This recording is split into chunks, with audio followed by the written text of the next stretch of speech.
TV serial यह रिश्ता क्या कहलाता है में इन दिनों जबरदस्त ड्रामा चल रहा है।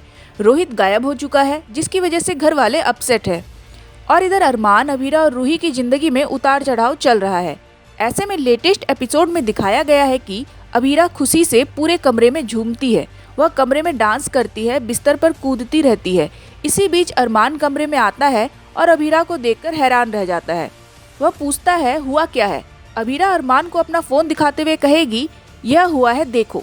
वह अभीरा का फोन देखकर इमोशनल हो जाता है और खुशी से कहता है अरे तुमने 4th ईयर का एग्जाम क्लियर कर लिया। अभीरा भावुक हो जाती है। वह कहेगी मम्मा और अपने सपने की तरफ मैंने एक और कदम ले लिया। अरमान अभीरा को गले लगा लेता है। दोनों अक्षरा को याद कर कर इमोशनल हो जाते हैं। दोनों मिलकर खूब खुशियां मनाते हैं। वहीं घर में दूसरी तरफ दादी सा चारू को डांटते हुए उसका सीवी फाड़ देती है। वह कहती है कि पोद्दार परिवार की लड़कियां घर से बाहर जाकर काम नहीं करेंगी। दादी सा की वजह से चारू की आंखों से आंसू छलकने लगते हैं। वहीं अभीरा दादी सा की बातें और इरादों से अनजान नए सपने बुनती रहती है।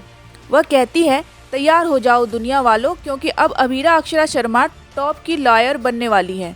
अब यह देखना दिलचस्प होगा कि क्या दादी सा अभीरा के सपने के बीच में आएंगी या अभीरा पोद्दार परिवार के नियमों को तोड़कर घर से निकलकर वकालत करने जाएंगी। प्रोमो में दिखाया गया है कि अभीरा इस मामले पर दादी सा से लड़ती है।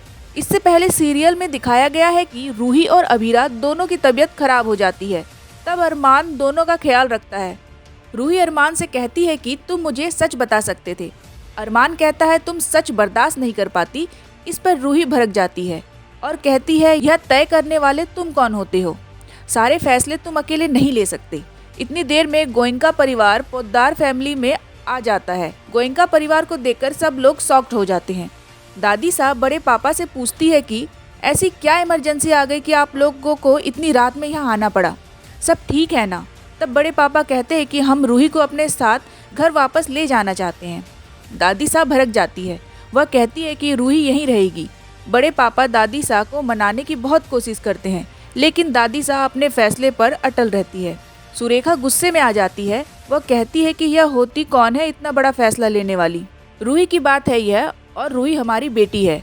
बड़ी माँ भी सुरेखा का साथ देती है। वह गुस्से में कहती है कि रूही को यहाँ से ले जाने से हमें कोई नहीं रोक सकता। लेकिन बड़े पापा सबको चुप कराते हैं और विद्या से कहते हैं कि आप प्लीज़ कावेरी जी से बात करिएगा और उन्हें समझाइएगा कि रूही पर जिसका हक था वो अब यहाँ नहीं है, इसलिए अब इस घर पर मेरी बच्ची का कोई हक नहीं है।